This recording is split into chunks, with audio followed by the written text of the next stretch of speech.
Hello everyone, welcome back to Dear Dance. I know the intro still has the wrong name and so does the Instagram. Thought I could have changed it by now, but apparently I still don't know how Instagram works. I thought today was the day, maybe tomorrow's the day, we'll see. So the show is Dear Dance, formerly known as Dancers Doing Stuff, and hopefully tomorrow it'll be Dear Dance everywhere because that'll be really cool. So fingers crossed.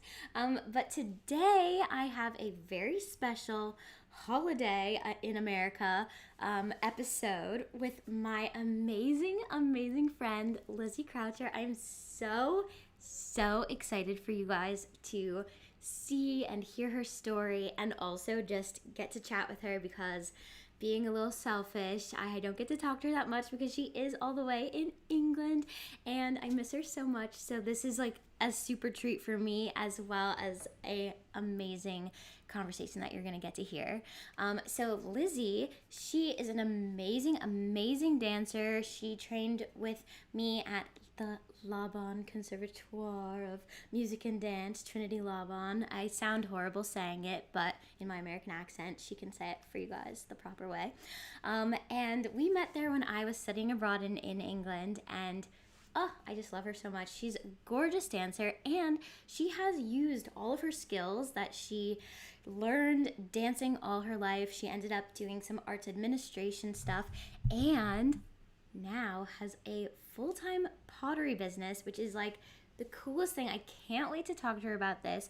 I actually have, so I'm sure we'll talk about it, but while we were at university, she worked at a really cute cafe slash like paint your own pottery place, and this mug is a mug I painted in I think like 2012, and she was working there and I would always go visit her and I like painted this at the place. It's a little banged up, but I'm so excited for you guys to see her journey with pottery and her journey with dance.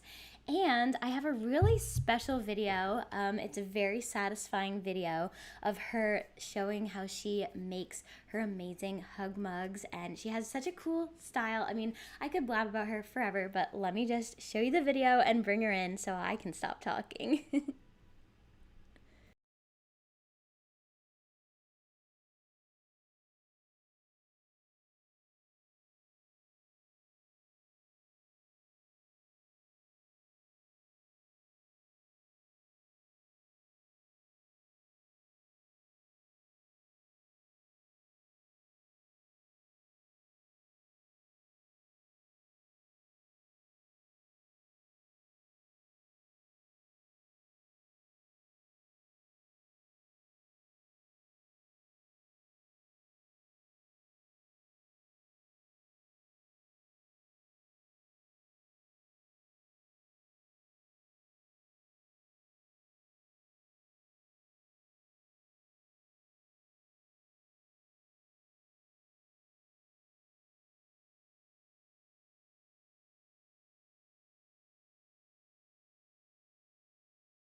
Isn't that the cutest thing you've ever seen and so satisfying? I love watching like all of those DIY videos and like on TikTok and Reels and just all the cool things that you can see people making and then see the final product. I love it. Okay, so without further ado, let's bring in Lizzie. Yay, you're here. Hello. Hello. It's just music to my ears hearing your voice. Thank Uh, you for having me. of course, of course. Okay, so we're gonna start today because you're the expert. We are obviously doing a pottery themed craft, and you are going to teach me how to make a little pinch pot. So I I have am indeed. air dry clay because clearly I don't have a kiln in my New York City apartment, but you have like super I have cool real clay. a blob. I have a blob of ceramic clay, I love that. which is really sticky, and I've got a little pot of water so I can wash my hands afterwards. Oh, Yes, so I have prepared ceramic clay. always. I have ceramic clay, which I will fire in a kiln up to 1200 degrees. I don't know what that is in Fahrenheit. I'm really sorry. It's like That's very hot. So mm, I always know that like when it's like 26 in London, that's like super hot for you guys. Like okay. Yeah, 26 to 30 is always like people are like it's a heat wave, and that's yeah. about like high 80s I think here. Okay. So So it's it's really super hot. hot. It's really hot. Moral of the Yeah, story is it's really hot. So yeah. I have this Um, like clay yeah. that So you you can just air make pots with dry. air dry clay as well. Super Hmm. super easy. Pinch pots are kind of the easiest way into clay, and so is air dry clay because you can just basically make it, let it dry. You can paint it with acrylic paint. It's not watertight, but you can put kind of dried flowers and sweet things in it. Whereas with ceramic clay, you put it in the kiln and then you glaze it, which is like a layer of glass basically. And then it fuses and then it turns into mugs like this. Oh my goodness, look at the little faces. I'm so glad that you started making mugs. You started with Yeah. just pots, right?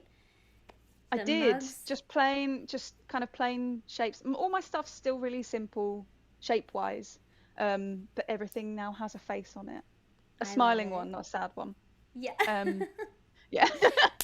So Right. cute. So Okay, so show me what to do. Oh, looks this like this you've got feels so nice. terracotta. Yeah, apparently I have very Um, red clay.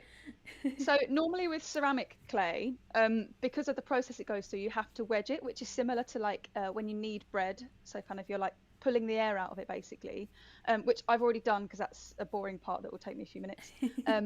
Air dry clay you don't need to do that with because obviously it just dries in the air. So you start with a ball of clay. So if you press it out to kind of the width that you want it, so you've got like a flat base and then you press it into the width that you want. And the good thing about making stuff with clay is it obviously doesn't need to, like the finished product is a finished product. You don't need to have everything like super smooth at the beginning. You can kind of play with it and manipulate it. Mm. Got a ball of clay. Mine's very Lovely. little. And then if you flatten the top a little bit, so once we've done that, we're now going to dig into it. I'm finding this, I'm sitting on my bed, makeshift studio, because my studio has no internet. It's too far away from the house. But I have a little board here. You've got your ball of clay, and then what you can do is you can either put it on your board and take both of your thumbs, but I'm just going to use one so I can show you. So you take your thumb and you press down into the middle, not all the way down, otherwise you'll make a hole in the base, but kind of you've kind of got to use your sense, your kind of sixth sense a little bit, if that is what it is. Um, Yep. so you're not pressing all the way There are down, but no you're leaving dead a good people amount at in the this bottom. pot. Yeah. Sometimes you could turn it upside down and kind of have a little feel. Oh And if yeah, you I might can't have feel your made it a thumb, little that's good. If too. you can feel your thumb, then you've gone too far. And I then you can think I'm squidge it up okay. and start again. This is where pinching comes in. So then you obviously pinch the outside. It's really awkward to show on camera. Like this. There we go. So you're basically Ooh. just turning your ball of clay and pinching. It can be quite a slow process, depending on how much clay you've got. So you're basically just rotating the ball of clay and just gently pinching. Mm. So you're basically making the walls of a pot like this. So you pinch the bottom and then you So can come up a little cute. bit as well, depending how even you want your walls to be. Does it need to be like relatively thick, or does it not really matter? It'll It's hold up its to shape. you really. I mean, I all pretty much 99% of my pieces I make to sell are thrown on a potter's wheel, which is how I started, how I learned to make pottery. I actually taught myself pinch pot and coil pot and slab pot making, so they're kind of things you can make by hand manually without a wheel. Um, so pinch pots aren't really my forte, but I'm quite enjoying getting kind of really stuck in. Um, Yeah. yeah. It's So always you fun to go basically back to basics. you keep pinching until you've got a shape that you like, basically. I Oh. would say the walls maybe maybe a centimeter thick, I think is good. With air dry clay, it doesn't matter too much how thick the walls are, because you're not I'm firing it. pretending I know It centimeters. looks great. Is this a good It pot? looks really good. Yeah. And what Oh you my can do gosh. when you've kind of got the height and the thickness and the width, you can have a little kind of manipulate the bottom. So you can any tools, like you don't need particular like specialist tools. Um, you can use things like forks and rulers, sponges and anything, and you just kind of shape. You can shape. You got scissors. Just smack it with these scissors. Smack it with the Probably scissors. You don't basically don't just try this at home, friends. shape you just shape your pot however you want to, and that's the really lovely thing about clay is it's such a material that you can kind of do anything you want with.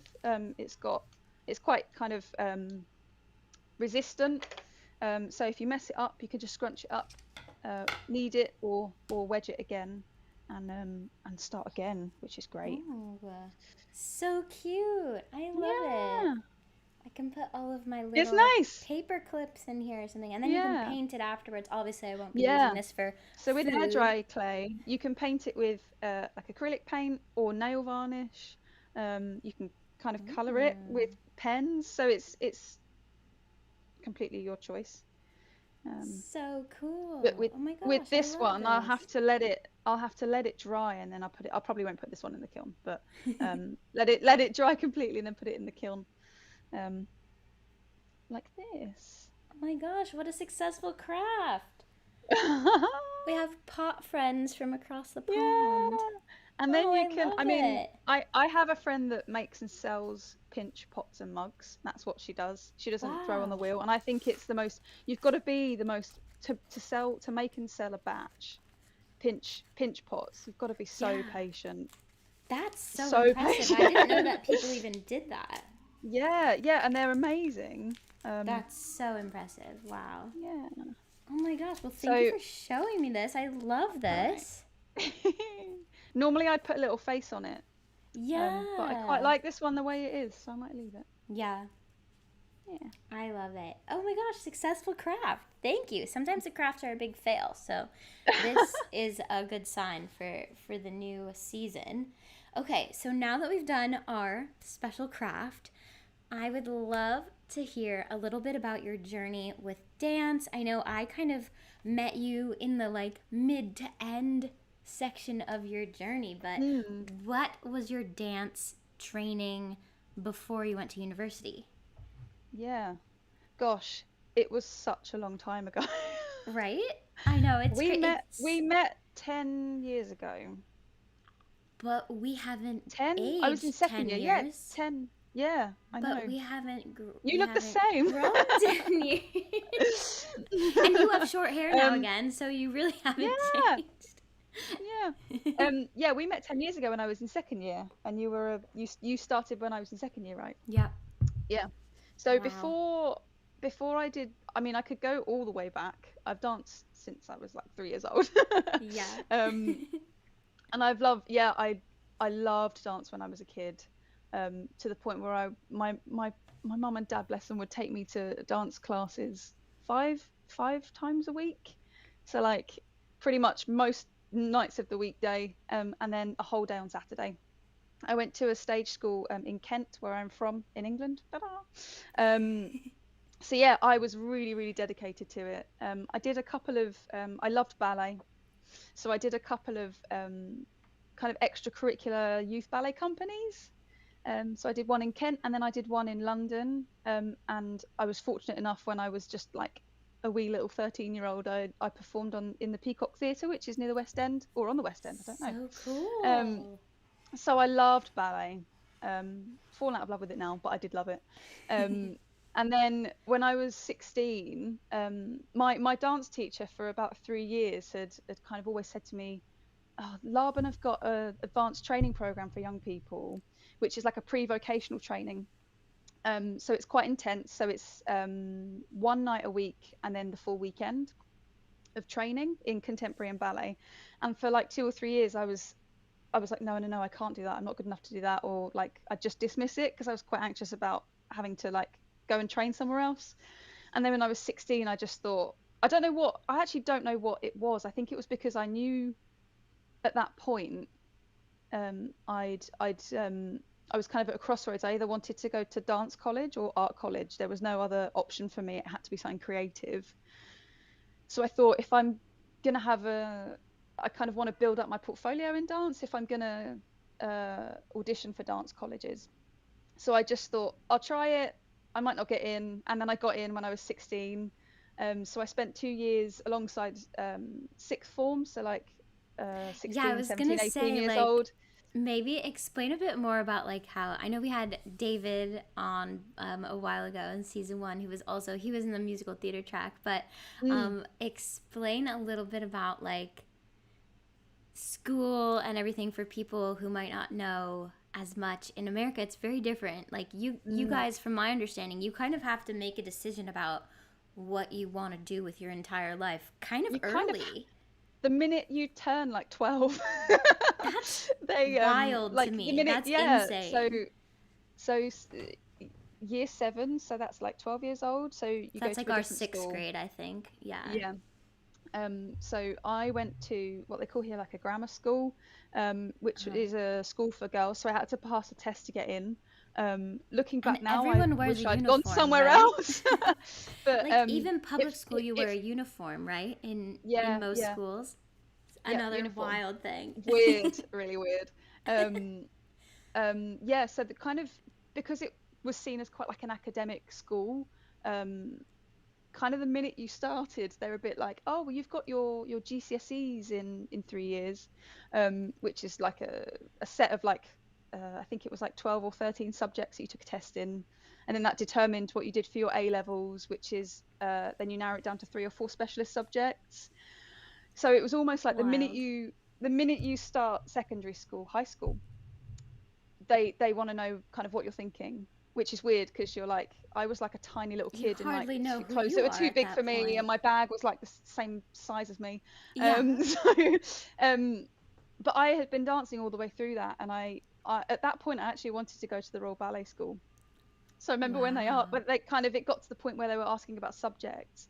I didn't really have a huge interest. The only subjects I had an interest in were obviously kind of art, which was just one lump thing.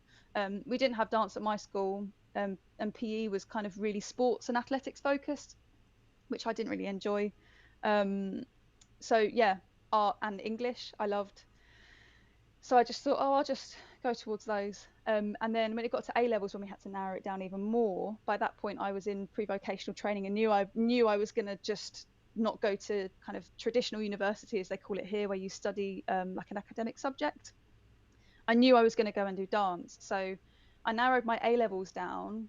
So I don't know what they call it in America, but the test you take when you're like 18 to go to Like, yeah, university. so it's so funny because I always thought, like, until I lived in England, that like Mm. Harry Potter world and like all the tests that they took was like just a magic school thing.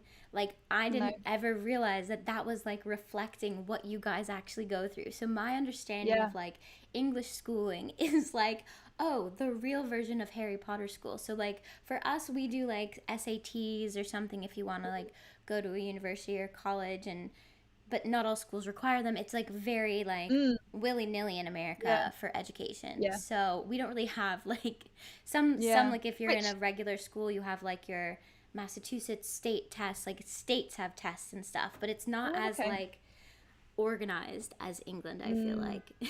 yeah. Which So who knows so when I what's had to, good. yeah, who knows? None of it sounds great. When when I had to narrow down to like 3 subjects when I was 17, 18, um, I'd actually already auditioned. I think I'd already auditioned. No, I'd narrowed it down in September, and I'd auditioned for Laban in December. And I was one. I think there were 2 of us out of the whole of our sixth form, so year 13, that weren't going to or weren't applying for university. So at the time, I think it's different now with Laban. They kind of do the generic application route, but at the time, all you had to do was physically audition, have an interview, and then you had to get 3 C's, I think it was, or 3 C's and a B. It was kind of quite. It felt really informal. So while everybody in my year was kind of like really stressed preparing for tests, like I have to get this to get into university, I have to get an A, B, and a blah blah blah blah. Mm. By that point, I'd already got into Laban, so I knew where I was going. So I kind of didn't stress as much about the academic side, but I did art as my kind of A level, as my like something I really wanted to hold on to. Um, and I always thought like if anything fell through with dance, I even had it in my mind then, like what, 13 years ago, like even if something falls through with dance, then I have art that I'm going to keep up. Um, so I'd already kind of got my place at like my dream dance college halfway through my last year of school. um, so it kind of voided everything I'd done for the last 7 years at school. But no, so yeah, I got that, and I started Laban after doing 2 years of pre-vocational training there already. So I already knew the building, I knew the staff, so that was a felt like a real bonus for me, for someone who's not good in new situations. I thought it was quite helpful. Yeah, and it's such a beautiful building, and it's Oh my God, yeah. if you don't know, everyone go Google. I'll put like a link to their website and stuff, because it's just like the building itself just like makes you want to create and be Mm, artistic, and it's just like such a special place. So yeah. I'm so lucky that I got to meet you there. And then so you spent 3 years. So university in England is only 3 years, not four like it Mm. is in America. So then you did another really cool thing after you were at Laban, which is so Yeah, so cool I and was like very exclusive. Like, I was crazy. I was crazy and thought I want to do another year of punishing my body. um, Laban was really full on. I mean, I'd already kind of prepared myself for it through going to school, and then literally every evening I was dancing pretty much. And then I had pre-vocational on top of it. So after I finished Laban, so that was my degree, so my bachelor's. And then I did a year at London Contemporary Dance School, which is in central London, with a company called Edge. So they take 12 people every year, which so now I think about it cool. is crazy that that happened to me. My audition was on my birthday. I remember that. And it was a year of working with, we were lucky that we got to work with 6 different choreographers, two of which were from Israel, which was specific to that program that year. So we worked with 6 choreographers super intensely. It was like it. The aim was for it to be like a simulation of a full-time company, which we were, but we were getting a postgraduate diploma with it at the same time. And then we did a few months. I can't remember how long it was. We did a few months touring. So we toured around the UK, teaching workshops and performing. And then amazingly, we got to go abroad. So we went to Portugal, we went to Naples in Italy, we went to Salzburg, and we went to Israel, So which was cool. incredible, and just places that I would have never been to before. And the fact that dance took me there was amazing. Um, and that's like, it's strange. I feel like like my brain has shut a lot of that experience out because I've had so many other experiences in different parts of dance and art since then. I feel like I don't remember much about it, but I remember traveling a lot and loving Yeah. it. Lots of trains and planes. Really tired, physically really tired body. But yeah, so I did that for a year, and then I So cool. stopped performing. Yeah, so you just did you Yeah. make the decision to just kind of like, was there something that made you just say like, I'm done forever, or was it just kind of a gradual like, I'm kind of falling out of like Yeah, passion with it this? it was. I think it was twofold in a way. So when I graduated, I did a couple of dance jobs. I knew I wanted to work. I knew I wanted to work in community dance as well. So after I had a year of trying out performing and auditioning, I did a couple of dance jobs, a couple of teaching jobs. I remember really clearly the moment when I knew I wasn't not cut out to be a performer, because obviously you cannot be cut out to be a performer, but work so hard at it if you really want it and you get it. Like that's like there's no Yeah. set It's a path. totally separate, it's like the business of dance is so Mm, separate from the love sometimes, and like the talent and yeah. the skill. It's a skill Mm, to promote yourself and be your own advocate and yeah. audition and agent. Like there's so many other things that go into a dance career besides just like loving dance. So Mm, like definitely. like it's so true. I've seen so many people who are absolutely stunning dancers, amazing performers, amazing technicians, and it's just their Mm, heart isn't in the like the other part of it that you're kind of yeah, forced to deal with. So like yeah. it's so interesting. I yeah. Mm, yeah, yeah, completely agree. And the minute well, not the minute I realized, but I think the event that changed things for me in that moment anyway. I feel like I've changed paths quite a lot. Um, I flew out to Sweden for an audition for a company that I thought I would fit. I just was like, I want it. I've always wanted it. Um, the artistic director at the time I'd just worked with in Edge. Um, I loved him very much. He liked me as well, which was great. So I thought I'll do it. Like I'll just fly out. I flew out with a friend, and he actually ended up getting the job. They wanted a male dancer. They knew they wanted a male dancer, but it was an open audition. Mm. But it was a great Ugh. experience, um, and I really enjoyed the experience because I knew what I had got myself in for. Um, I didn't get it. I wasn't disappointed, really. I just liked the experience. I really didn't like uh, I didn't like the audition environment. I didn't like any audition environment, but I loved the experience of dancing. And I think when was flying home, I thought I love the experience of dancing. I don't like everything that comes with it as a performer Mm. anyway. Um, and when I got home, I applied for an internship at Laban. Went back to where I came from, um, in the learning and participation department, which is kind of community-based dance, as their intern, and I got that, which was amazing. And again, I actually feel like not didn't get it just because I'd done lots of things at Laban, but I think that definitely helped me.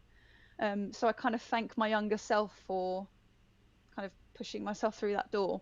Um, so yeah, I think I realized that I loved how I felt when I danced, but I didn't like having to do it for other people.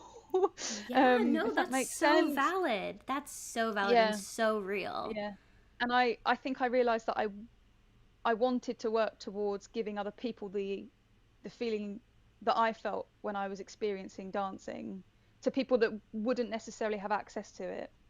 So I did a year's internship, um, at Laban, working with a huge amount of people, young people, older people, people who live with strokes, who have had strokes, who are living with the side effects, vulnerable young people who need to kind of build resilience. I worked with such a huge range of people, so like the whole year was jam packed of dance, and all the kind of I learned the arts administration side, so learning to put on events and help out with projects and things like that. So I was kind of learning the basics of arts admin at the same time, which was great. Yeah, and then that Yeah. you use those skills into your next path. I remember, Mm. I remember I think I was visiting one time and you were interviewing for a really cool position. I think that you ended up doing. Was it at a Mm. gallery? Was that, and then you got to bring dance to like I feel like this is when your kind of Yeah. art and dance mesh together in a Yeah. really cool Before way. before I did that, I had a job in between for a year, which kind of is how my business started, which is strange, Yeah. because that was 5 years ago. So I was dropped in at the deep end with a really intense, basically dance project management, under the cover of being like a coordinator. So I managed a lot of programs, community-based programs, wrote a lot of funding applications, answered a lot of emails, worked with a lot of different people. Again, a lot of vulnerable people, which I found really rewarding. It was so difficult, but I found really rewarding to give them the experience of dance. Um, so I did that for a year, and while I was doing that, I actually picked myself up out of London and moved 2 hours away. Didn't know anyone, so I thought I need to get something going in the evenings, so I'm not just sat. I lived on my own as well, so I'm not just sat at home on my own. Um, and as you said in the intro, I used to work at a pottery painting cafe in London. Um, yeah, I've got Biscuit. lots of those in my I've got lots of those in my cupboard. I love So that. yeah, I spent 4 years working there. I made a lot of pieces, but it was kind of like painting onto pre-made pieces. So I thought I want to learn how to make pieces. So in my evenings, I think it was twice a week or once a week, I went to a local ceramic artist, a local potter, and just he taught me the basics of throwing a pot on the wheel for 6 weeks, and then I literally went back every week for a year, just using a studio and just kind of honing my craft in a way, the basics of my craft. So that's kind of how it started. I kind of Yeah. came to pottery as like a bit of an outlet or an escape.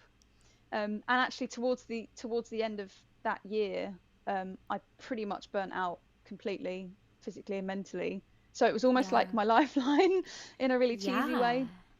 Mm. No, and I think that Um, that's a thing that people don't often talk about. Like, as dancers, I think there's a lot of shame when you mm, stop or when you're not able to or when you have another passion outside, and it's that's mm, something that I try to promote with this show, is that like it's so valuable to explore all of those creative itches that you have. And mm. also, it's not anything to do with you as a person. You didn't waste your time training for all those years. You Yeah. didn't, like, everything. I really try to believe and tell myself, like, everything truly happens for a reason. And, Mm, like, our dance training is so much bigger than just steps. You learn yeah. so much from dance, and just because you don't choose to continue pursuing it as a passion and as a Mm, career, it doesn't, one, doesn't make you not a dancer, and two, it doesn't mean that you've failed. It's part of your journey, and I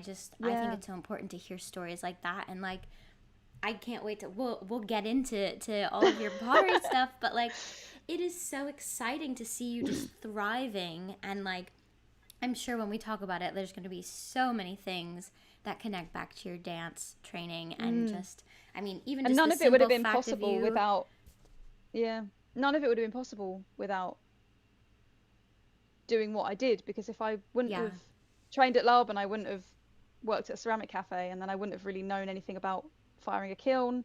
And then when I moved, like I performed, and then I kind of it took me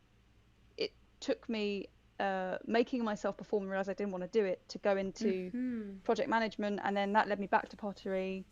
Um, but yeah, I think I lent on a different art form so much, because in my dance project, in my kind of dance background where I was working, I wasn't being creative at all. I was Mm. answering lots of emails and Yeah. like calling lots of people and writing funding bids and getting really stressed out because I had so much to do. Other people would be like, I was facilitating people being creative, which was amazing. The end product was amazing, but everything else was just so stressful. So I almost poured my creativity into something else, Mm. um, because I wasn't being creative in dance, which is so strange, because when you think dance, you think creativity. Yeah. Um, and some people make it work, but for me, in the end, I couldn't make working in kind of arts admin, I couldn't make it work for me. Yeah. Because then, as you said, I then moved on to an art gallery. So I finished a year, where I'd worked previously, met my partner who lives in Colchester, where I am now. So it was like almost an excuse to move here, because the art gallery was here. And then I bought some Yeah. dance there, which was great. Um, and then they they expected a lot of me. I expected a lot of me. Um, I think because I was so good at what I did, because I was so organized, and kind of all those attributes that you have to have in dance, and as a dance artist and a freelancer, I'd pour them into working for someone else. And in the end, they expected too much of me. They thought I could do everything. I thought I could do everything, and I just couldn't. Yeah. I ended up being the program manager for an art gallery, which I never thought I would be. Um, the director thought one day I'd be the director of the Tate Modern, which is like a really big art gallery here. And I think at that point I was like, this is not this. It's No, not the I can't path deal I with this want. pressure. Yeah, And I at mean, that that's point I was another bit. thing. It's like you can be so Mm, good at something, but know in your soul that it's not what really makes you like. yeah. Sometimes it's hard because it's like, well, it's easy for me. I'm good at this, but is it really making you happy? Is it really like what brings you the most joy? Because finding that balance is so important. Exactly. And I didn't have it at all. And at that time, I'd started like making pots and selling them on Etsy. And I knew what I wanted to do. I just didn't know how to do it. And I thought, I'm going to be stuck in this job for years and years and years and not be able to kind of tip the balance of working for myself because I'm so busy pleasing other people.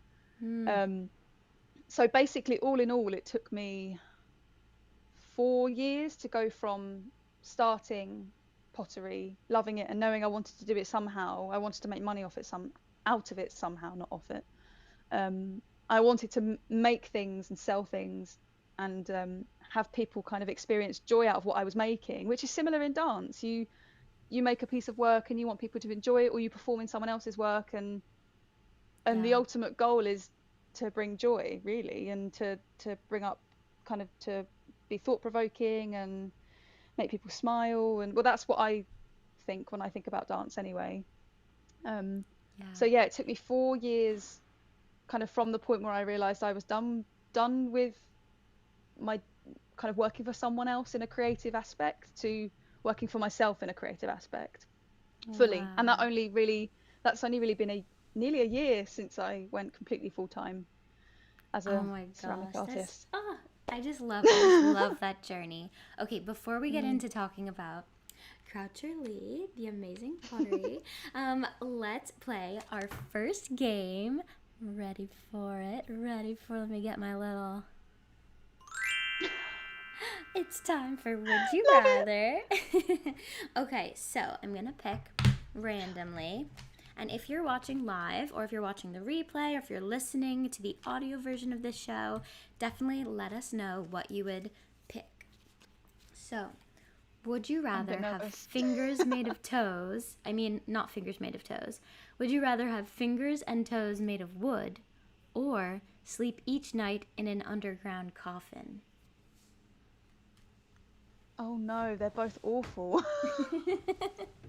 I can't really have fingers made of wood because I won't be able to make anything. Yeah. But then again, oh no.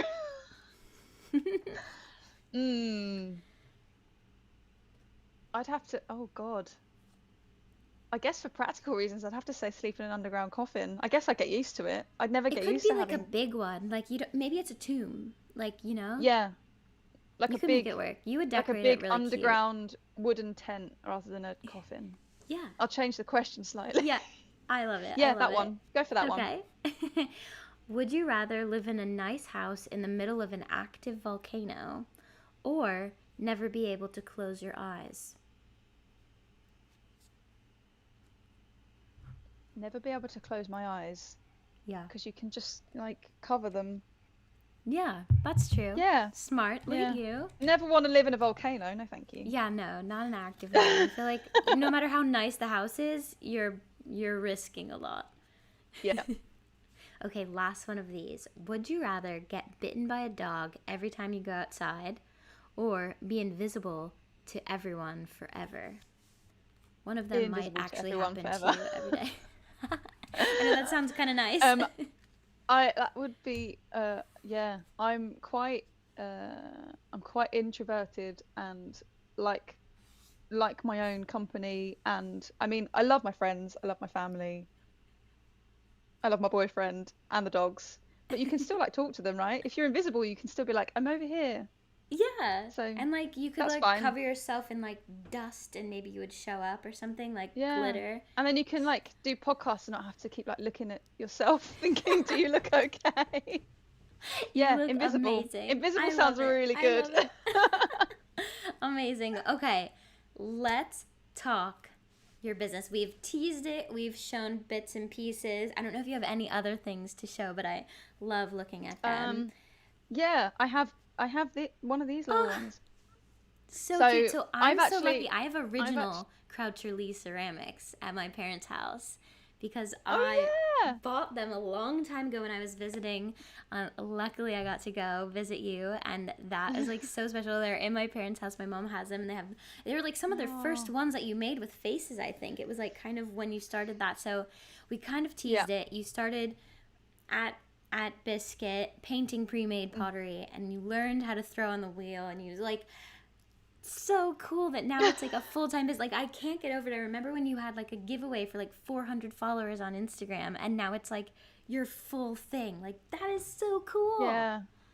And that even wasn't that long ago. Like even like month to month, I'm still developing stuff. Like I look back on like I started doing wholesale in 2020 really, but it's only really launched this year, which is strange because I thought with the pandemic it would just stop. It would Yeah. just dry up, but it's like my bread and butter a little bit now because it's stockist order Amazing. from me. So I have 12, 12 or 13 stockists across the UK. I'd love to have some internationally, but it is like jumping through Shipping. hoops with Yeah. shipping, and like being a small business that's just one person is really difficult with logistics. It's like impossible nearly. One day, So how one day. many areas of England, like where can people find your Um, pottery besides just so your website? Because this is quite a so few cool different to me. places. I mean, on my website, I have a list of all my stockists. Some of them are completely online, which is great. Some of them are physical shops and online, which is brilliant. So where I live in Colchester, we have like a big castle, which is like the museum. So they have some of my pieces there, which were they were kind of my first local stockists, which is That is great. so cool because you took me to that Yeah, castle when I visited, and yeah, like now they have your pottery. It's they amazing. have, yeah.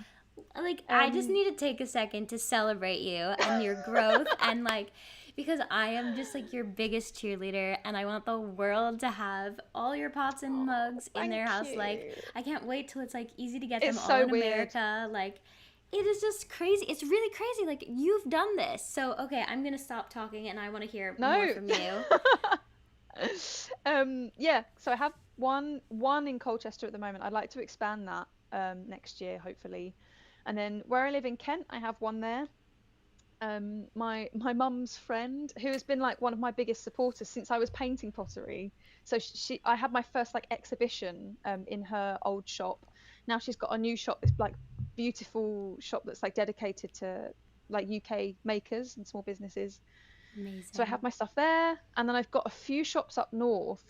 One in York, um, one in Trentham, which is like Stratford upon Avon way, I think, or Uh-huh. Stoke Okay. way. I'm really bad with geography. One in Wales, um, dotted all over the place. I have a new stockist, two new stockists. One is online, and then one is somewhere up north. Don't quite know, near Newcastle, I think. Um, So but they haven't cool. they haven't released the new stuff yet that I've sent them, so I Ooh. won't say anymore. Yeah. But yeah, I just can't believe how many people have my work in their shops. It's really weird. I've only been to two shops that have my work in, and it just feels really surreal. It's so strange. Um, It's really Weird. It's amazing. really weird. It's really amazing. So, when did you go? Like, what? Because I know you were selling the stuff that you hand painted before, I believe. Mm, And then, when did you kind of decide, like, no, I can actually do this as a business? Like, I'm gonna do this. yeah. I think I might have decided quite looking back, it probably it my work looked like I'd prematurely decided, but I think everybody's work has to start somewhere. Everybody's Yeah. work has to start somewhere. Um, I think I started making things to sell, like making things on the potter's wheel, maybe in 2000 and oh gosh, 2018, 19, I think. Not sure, but like just generic things, like anything I would make and glaze and sell. And then one day I used to work out of a like a communal, like a shared space, like a maker space. So one day I was kind of making pots on the wheel, and I thought, like, I kind of want it to make me smile a bit more. It just was a bit like, oh, it was like this. It's like a lump of clay. I mean, everything looks like this, and then you fire and it looks beautiful. This is literally like this is what it turns out like. um, Amazing. and I Absolutely just kind amazing. of I just put a little face on it, and was like, that's kind of cute. I'll make a couple of those. And someone saw it and was like, can I buy that? I have a plant that I want to put in it and it will look like hair. And I was like, cool, okay. So I sold it to him, and then I made a few more and put them on Etsy. And then I slowly realized over time that I was selling more things with faces on and less without. Mm. Um, just like like they just had their own personality, and everything I made anyway it still is a one-off. So whether that's like I have like generic faces, so they're kind of relatively uniform. You've got like two on here, So so cute. Their relatively little uniform with what they look smiles. like, but the noses are different shapes and the eyelashes and the placement, and some are happy, some They are sleepy. blush. Yeah. I love it. So every piece is different, and every piece has a different finish that I sell on my website. Obviously, stuff I sell to stockists is wholesale, so it's a bit more uniform. So I made the decision, I think in 2019, just to sell things with faces on, and I thought this is either going to be really good or I'm going to lose all my customers because they're not going to want things with silly faces on. And now it's all I sell, and it's like my brand. And I never thought that would be it, but now it is. Yeah. Um, so yeah, it's so weird. I can't really define a moment where I thought, yes, I'm gonna this is gonna be my full-time job. It kind of Yeah. just grew on me. And then obviously as things were kind of taking a turn with my employment, with kind of working for someone else, it kind of the balance just shifted. And then there was a point where I was self-employed as making pottery, and then I'm also a art technician, so I install art exhibitions. So I So went back cool. to my old job as their head technician. So I was doing art technician work and doing all their scheduling and booking everybody and answering lots of emails. And I thought, I'm going back to old ways, and I don't want that. Um, and I think that might have been mid last year when the pandemic hit. Obviously, all my work stopped as an art Yeah. technician. So I poured all of my time into, excuse me, into making and selling work, and it was all online as well. And it kind of went up and up and up, and the interest went up and up, and obviously because everybody was online and wanted to support Yeah. independent And people. everyone was um probably feeling so miserable. I mean, like, yeah. and what God, an yeah. important time to be bringing people joy Mm, in their life through your art and your work. Like, yeah. brilliant. The perfect thing that anyone could want is Mm. like, And people were like sending them to people with little notes, and like it was lovely to be on the other end of, to kind of see how much people were caring for each other, even though they couldn't physically see each other yeah, or spend time with each other.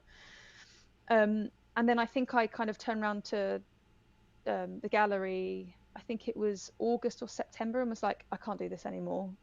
I have no time, because I was yeah, doing everything full time. I was doing my pottery full time, and then when the world started opening up again, I was like, I can't do both things. I don't want to do both things. Um, yeah.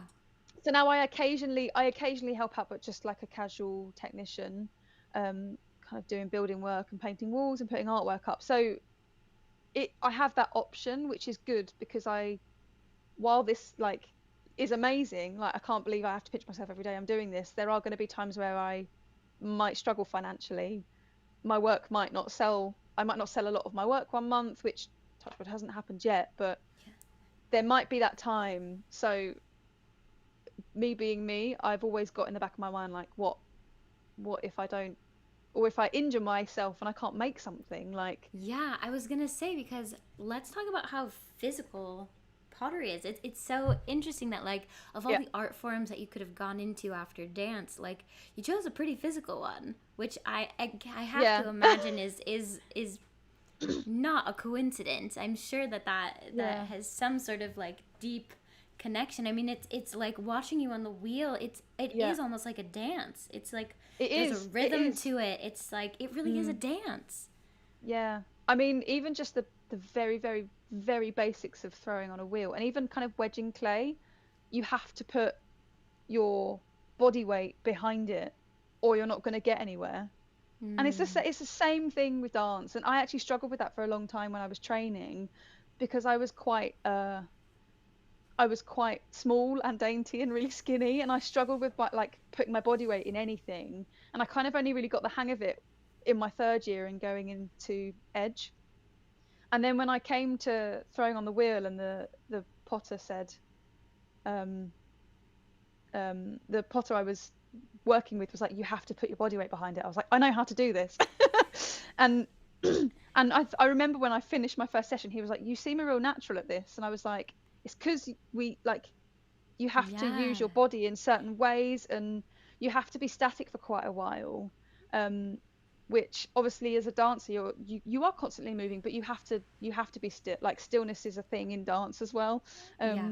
which I forgot about, but now I've just remembered. um, so Yeah, yeah, I am totally. quite static for a lot of the day, and obviously, like, learning how to stretch and learning about my body all pours into what I do. Like, I have to take care of myself, or I will physically burn out. I have done a few times where I've just gotten into the rhythm of working, and I've just gone and gone and gone, and then I've maybe put my back out, or Mm. um, I have uh, quite bad joints anyway, so I have to be careful. But without my dance brain, I probably I would be less careful, Yeah. and I wouldn't know how to look after myself. So 100%. yeah, Yeah. my dance training and my yoga training, I trained to be a yoga teacher last year as well. So I Casual. fed my dance into that. I Yeah, all of those things have really informed what I do. And now I'm doing it 5, 6, sometimes 7 days a week. You have to take care of yourself in the same way that you would as a performer. You have to take care of Yeah. yourself. Yeah. I know before we started, you told me how many pieces you made just this week. How many do you typically make in a week or in a day? It it depends, but now I'm ramping up for the holidays to sell in November and December. Um, Last week I made 60 pieces, Oh my which God. doesn't sound it in the it like doesn't sound like a lot, but that's kind of sometimes my whole month's batch. Yeah. And that's not just like, you can't just like throw a pot, put a handle on it, put a face on it, and you're done. You throw a batch of 60, and then you have to let them dry to the next day, make the handles, put the hand like it's making a mug is like a 3-day process. Yeah, I was gonna which say, is how long why does it take to make one yeah, piece? which is why handmade pottery is a higher price than buying something off the shelf, and I feel like I say Right. that a lot.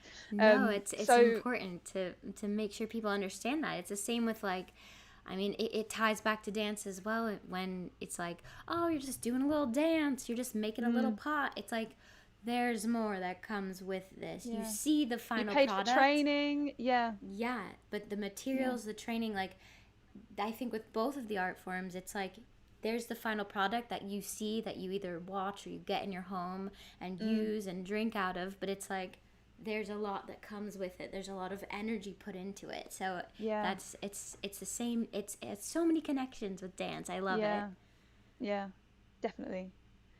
Yeah, and making a mug like this is pretty much a 3-day process. So I think I haven't timed myself. I should, but I think all in all, in terms of like throwing, handle, face, putting it in the kiln, glazing it, you have to glaze it and then put it back in the kiln. I think each mug takes about, I'd say, an hour, Yeah. maybe a little bit less, depending on the size and if it's a specific shape.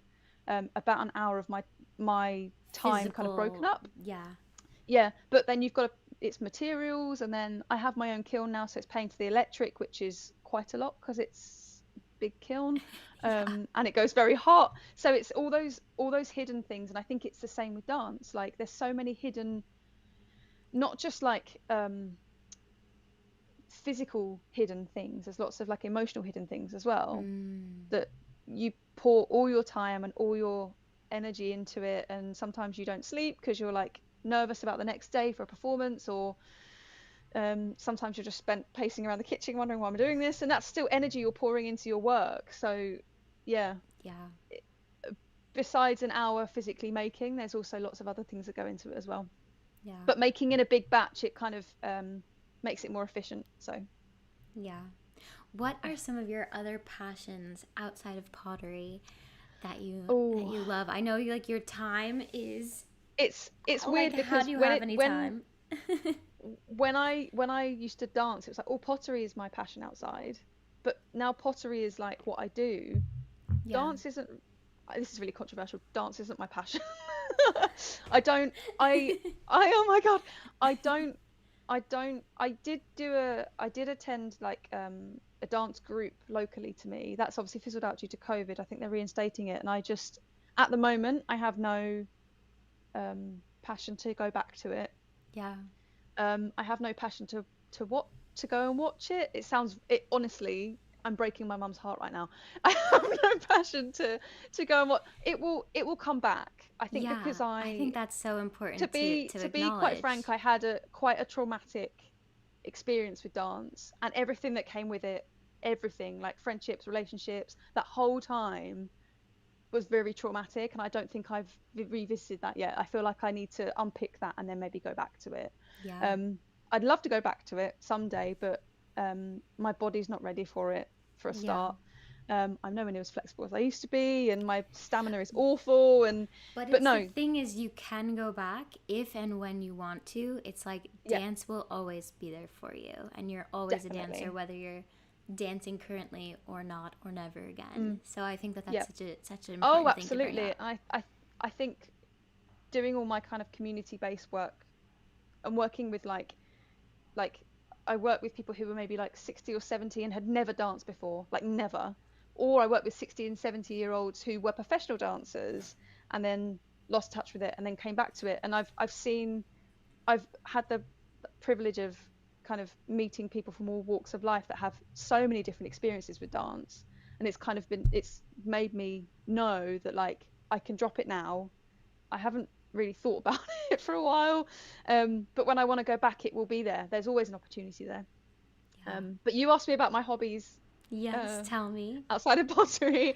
Um, Animal Crossing. yoga is a, yeah, Animal Crossing. Oh my gosh, yes.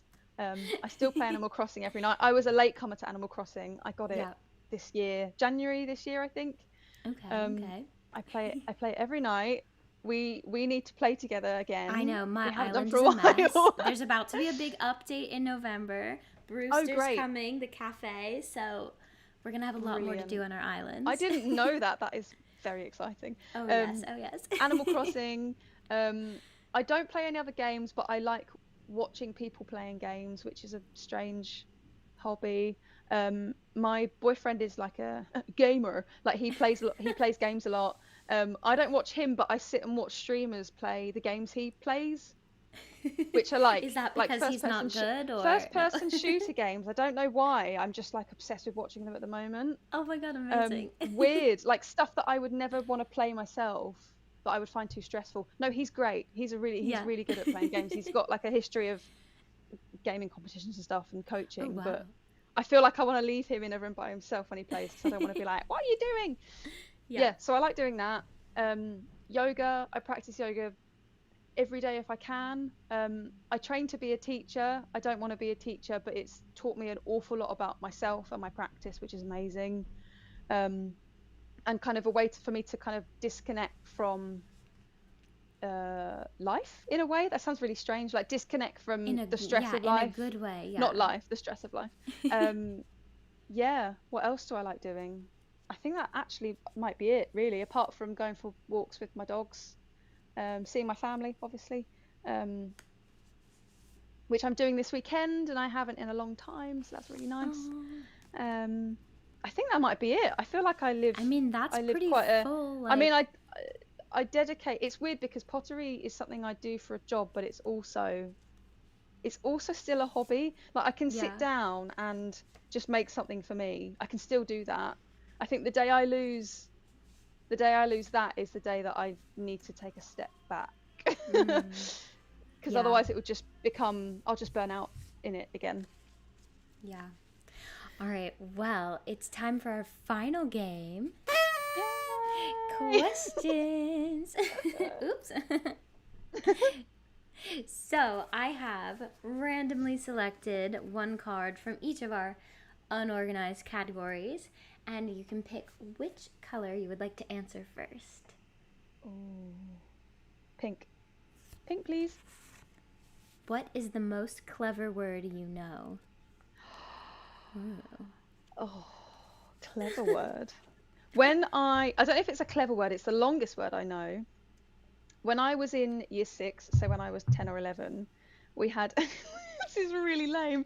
We had a competition at our school to see who could say the longest town name in the UK, which is in Wales. And if you said it in front of the assembly, you got a pound. And I did it. Oh my gosh, what is it? And it is, I'm gonna have to close my eyes because otherwise I'm not gonna do it. It's Llangfire Pwllgil Gerthin Dробeth Glantysilio Go Go Go. That is a town name, and I probably pronounced it really badly. So if you're from Wales, I'm really sorry. That is a town. I think it's a town name or a city name. So that's the cleverest word Wow. I know. Oh my gosh. Yeah, Wow, I mean, honestly, yeah. with your accent, everything you say sounds clever. So That took me back to year 6. That wasn't fun. we'll move on. We'll move on. Great. Pick another color. Orange. What do you collect that no one knows about? What do I collect? Oh gosh, this is awful because I don't really. I'm a bit of a. I'm not a hoarder at all. Like I like not having many things. Um, Incense sticks and candle pots. Yeah. I buy loads of incense and I only ever really use like 2 scents that I really like, and then I buy like candles in glass jars, and I can actually see them now. I've got like 6 by my window, so I guess I collect those. Yeah, I love that. Yeah. Oh, purple. Purple, please. What was the most memorable toy you played with when you were little? Oh. Oh my gosh, so many. I mean, the most memorable toy I had like a little pink. A lot of people have like toys that they were like brought home with when they were born. Oh, yeah. And I have this like little pink it's like a white teddy in a pink suit that's got like glow in the dark stars. It's got like a little jester hat. And I had that on my bed until I was about 12. Oh, And my niece sleeps with it when she goes to my mum's house. So it's still there like 30 years later, which is that's sweet. so So I guess cute. I guess that's the toy I like had the most contact with. Yeah, I love that. Yeah. Okay, the last one of these. How many Yeah. bones have you broken? How many bones? I haven't broken any bones. Ooh, knock on wood, or Um, as you say, Knock on touch wood. wood. I am extremely squeamish, so I don't know what I'd do if I broke anything. I haven't touched wood. I haven't fractured anything either. I have had loads of weird injuries, but I've never broken anything. Ooh, okay, I'm Yeah, touching all the please. wood that I have here. Amazing. Well, the last question that I ask everyone is, what brings out your most creative self? Oh, I have notes for this because I like I to love be I it. like to be organized and prepared. I love it. So I have like a 2-part answer to this. So in terms of pottery, so I have a pottery answer and a dance answer. Okay. So I'm at my most creative in pottery. So what I do now, when I give myself space to Mm. play and permission to rest, so 2 things. Um, I think it's quite easy when you're running a business by yourself or you're building a business to literally just be like, I'm going all in. I'm doing it, particularly if it's something that's like handmade, like crafted, particularly with pottery because, pardon me, because clay is such like a sometimes it can be really unforgiving. So like one small movement on the wheel and it's just like, oh, I've got to start again. Um, and I actually experienced it today. I was on like my 35th piece and I just kept having to squish it, and I was like, I need to stop. I just reached a point where I just like hadn't given myself any space. Mm. So what I'll do now is I'll give myself like a day or two. I'll kind of like finish off the pieces I've done and then come back to it. And rather than be like, right, I'm coming back to making 10 pieces of the same mug shape, I'll just literally like wedge up the biggest ball of clay I can and just make something. And that kind of gets me back into the groove of being creative and thinking up new ideas, because I might make something that I'm like, oh, I'll try and replicate that again. So that's like a part of my 2-part. Yeah, I So love like that. space and rest, because I've only really realized it recently, but like rest is really important for me in terms of recovering my body, because you think like if you're looking at it, you're like, oh, you're sitting down most of the day, but it's really physically demanding. And I don't know if it's like a knock-on effect from going from professional dancing really really intensively, training was so intense, to sitting in an office to now doing something physical, my body's really not enjoying that. So it's like I have to rest, have to make sure I rest. And then I'm at most creative. I had to really think about this because I haven't been creative in dance in a really long time. When I'm working with friends, collaborating, I loved that so much. So I think that's when I'm at my most creative, or kind of uplifting others. So in like a community-based aspect, I think you can be really creative there because it's different ideas and different walks of life. Which is strange because when I don't know if it might be a different experience for everyone, but when I was training, I was under the impression that kind of creativity had to come in like quite a controlled environment. Like you learnt choreography in a class, and then you had to like, oh, go away and do this, and then you were like graded on it. And I think because that was almost drilled into my head, it was like, oh, you have to be creative in certain environments. So you have to have like a big room, and you have to have music, and you have to have Yes. this and that, and you have to think about this. And it felt quite regimented. And it felt like that for a while. But I think the minute I dove into dancing in the community and with people who hadn't had that training, or were just at the beginning of their training, and hadn't been knocked out of them yet. That's when I was at my most creative, and when I felt other people at their most creative, when they didn't have any kind of preconceptions of I have to do this, I have to do that, I have to look like this. Yeah, that's my very long I answer to a very love short that. question. No, that was incredible. So, how can people find you if they want to connect with you, if they want to get some of your beautiful pottery? Yeah, so I usually do like I call it a pot drop, once a month, on my website. So my website is www.croucherlee.co.uk. Are you gonna you pop it in like the notes at the Yeah, end, I'll or? put it in the notes, Yeah, put it in the so that's all one description of word. everything. So yeah, I ship all over the world. So I've shipped quite a few pots to the US, which is great. Got lots of people in the US who really enjoy my pots to put plants in.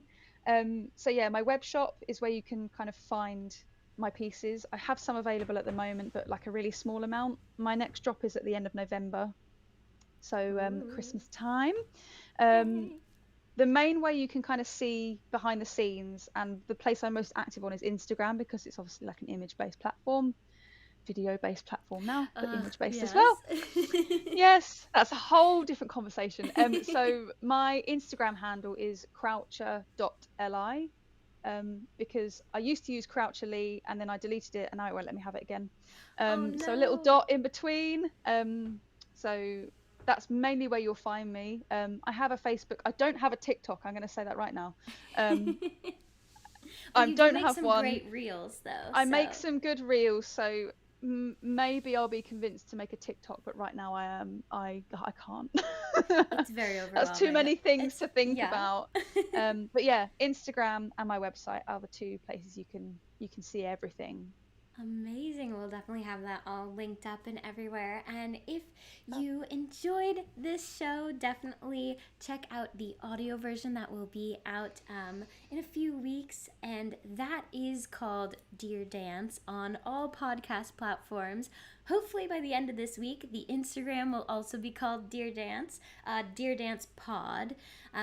But unfortunately, right now, it is still the original name, Dancers Doing Stuff. So we're in a little bit of a soft launch rebrand situation. And definitely subscribe to the YouTube channel, Essentially Haley. I'm going to hopefully be posting more videos about just like dance and DIY and creativity, as well as the weekly live episodes. We have another episode this Wednesday at 7:30 America time, which is like UK bedtime, so like you can catch the replay.